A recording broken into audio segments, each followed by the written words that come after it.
Noticias, última hora, informándote.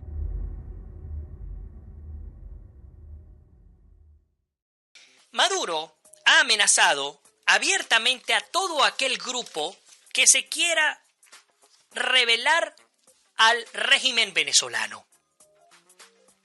Ayer nosotros nos debatíamos, un debate que fue muy sencillo, la verdad, pero nos debatíamos entre si Óscar Pérez y su grupo rebelde, los guerreros de Franela, estaban incurriendo en la violación del artículo número 4 de la Ley Orgánica contra la Delincuencia Organizada y Financiamiento del Terrorismo, o si por el contrario se estaba pegando a lo que indica la última parte del artículo 333 de la Constitución venezolana, y la repito, que todo ciudadano investido o no de autoridad tendrá el deber de colaborar en el restablecimiento de su efectiva vigencia.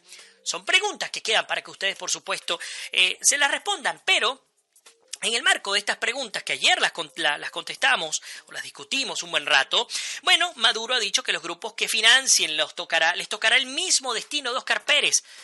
Bueno, pues confirmando lo que ya se sabe, ejecuciones extrajudiciales, ni siquiera hablando, por ejemplo, de un destino en términos legales, en términos de investigación, en términos de juicio, no, pues simplemente el castigo ejemplarizante que recibió Óscar Pérez y 6 de sus compañeros, pues que han muerto en manos de grupos, de diversos grupos que, por cierto, también entraron en conflicto, y ya les voy a hablar de este elemento clave, no se lo pierdan, que ya se los voy a comentar. Bueno, muy raro, se presenta, y ya ha llegado a nuestra mesa, y hay varios medios que ya lo están retratando, un descontento muy fuerte en el seno de la Fuerza Armada Nacional Bolivariana.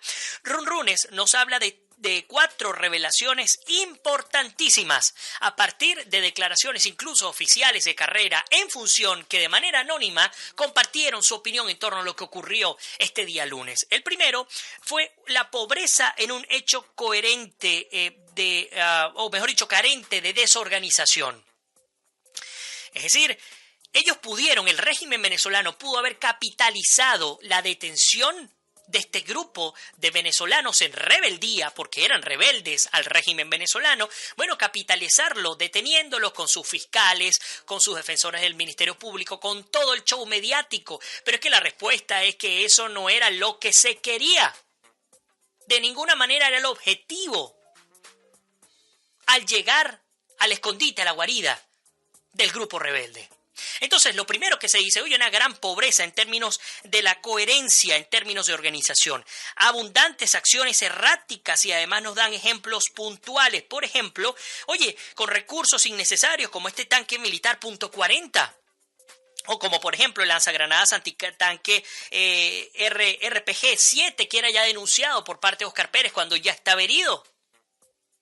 Entonces, pobreza en un hecho carente de organización, abundantes acciones erráticas, policialmente lleno de vicios, porque además incluso civiles participaron.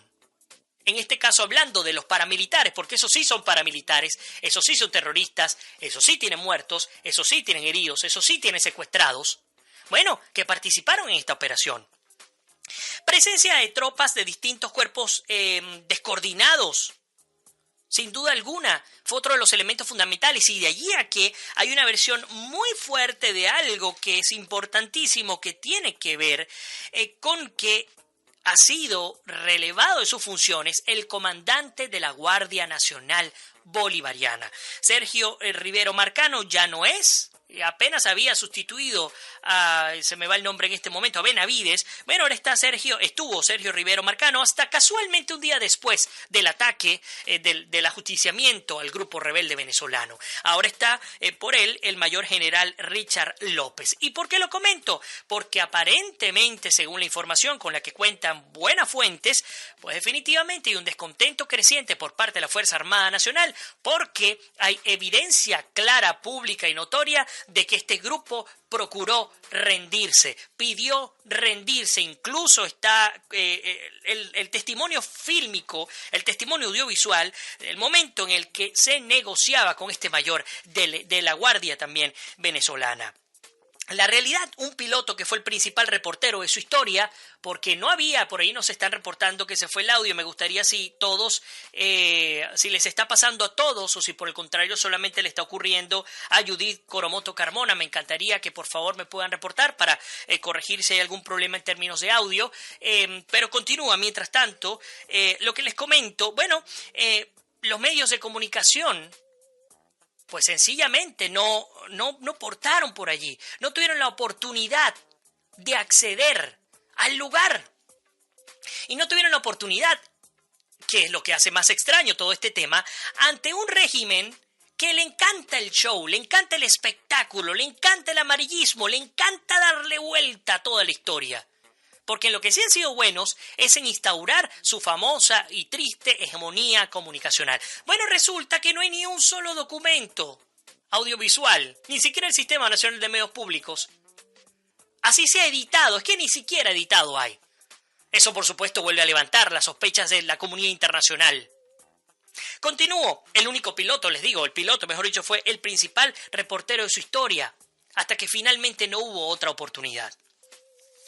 Además, violatorio de los derechos humanos porque hubo daños colaterales en civiles. Daños en civiles, aun y cuando el grupo rebelde lo dijo antes de que fuesen atacados cuando estaban negociando que había menores de edad y mujeres embarazadas en el lugar. Aún así, no les importó, porque aunque lo hayan dicho en términos de propaganda política, que Maduro, la orden de Maduro, era respetar la vida a toda costa, la evidencia que tenemos, que además no es solo a través de los videos de Óscar Pérez, sino además de aquellos lugareños que residían, que estaban allí, además que tuvieron la oportunidad de grabar lo que ocurría, e incluso videos y material que se filtró por parte de funcionarios del FAIS, que por cierto extraoficialmente hay 3 detenidos por haber filtrado la fotografía de Óscar Pérez y además filtrado algunos videos, pues dan nota de que aquí no hubo absolutamente ningún tipo de protección a la dignidad y a la vida de aquellos civiles para no generar daños colaterales, que es una obligación de las fuerzas del orden público.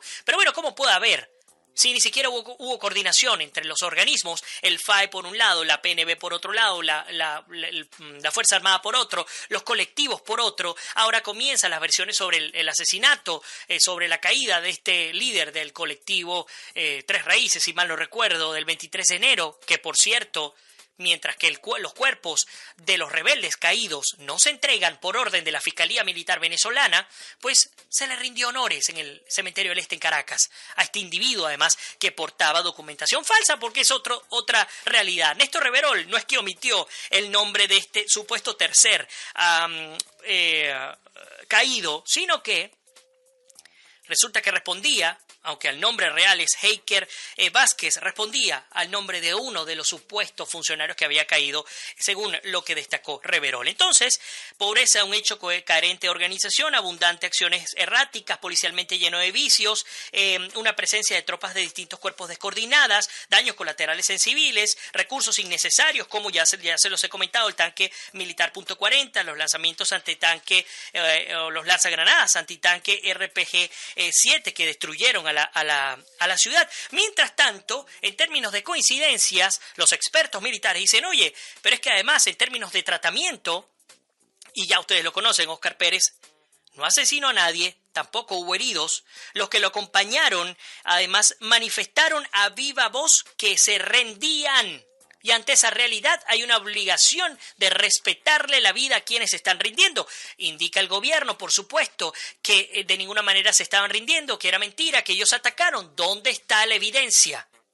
Porque la única evidencia con la que se cuenta, insistimos, es la evidencia audiovisual que registró antes de morir Óscar Pérez y el grupo de insurrectos.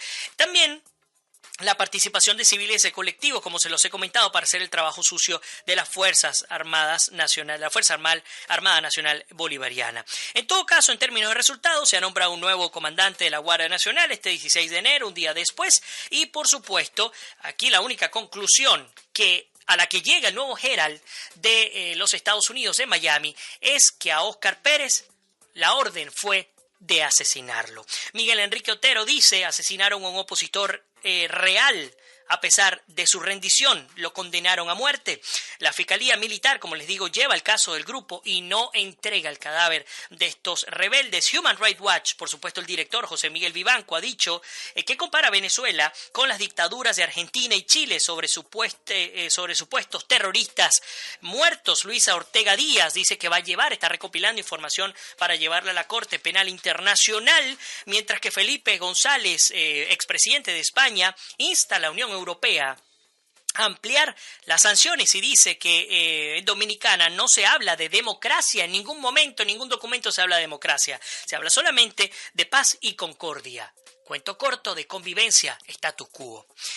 Uribe, por su parte, pide, y esto ha sido ampliamente criticado por buena parte de los políticos venezolanos, pide al ejército deponer a Maduro, mientras que Marco Rubio ha dicho que han matado a alguien que estaba dispuesto a entregarse pacíficamente, y María Corina Machado dice, hey, no es hora de dialogar, no tiene sentido, hay que rebelarse en contra de la tiranía.